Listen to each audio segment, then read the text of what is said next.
Ils ont trouvé refuge dans cette école chrétienne de Bannou, aux frontières des zones tribales. Parmi les centaines de milliers de déplacés de l'opération anti-Taliban de l'armée pakistanaise au Waziristan, quelques centaines de personnes issues des minorités religieuses, dont des chrétiens et des hindous. Nous avons dû payer 500 $ le trajet jusqu'ici. Du coup, nous n'avons plus d'argent pour survivre, pour les enfants. Je remercie vraiment l'évêque parce qu'il nous aide beaucoup. Tous les arrangements pour nous ici, c'est grâce à lui. Ce qu'on demande, nous, c'est que le gouvernement nous enregistre, nous, les minorités. Ça nous permettrait de toucher les aides.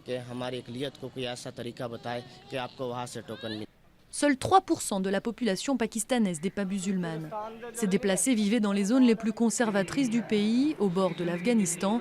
Et comme partout ailleurs dans le pays, ils se sentent discriminés par rapport à leurs compatriotes musulmans.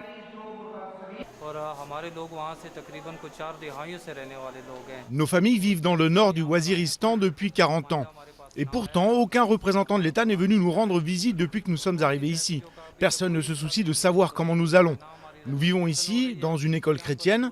Nous avons des problèmes d'eau. Bien sûr, nous avons aussi des problèmes d'argent. Mais les coupures d'eau, c'est ça le plus difficile.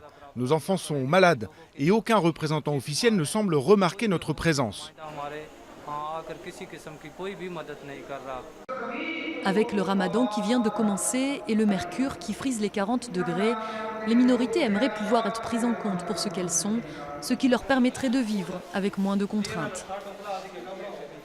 Nous demandons qu'un camp séparé soit installé pour les minorités, à l'intérieur des camps de déplacés officiels. Ou alors, ils devraient nous donner un accès spécial, 2 ou 3 heures par jour, pour aller récupérer les distributions de nourriture.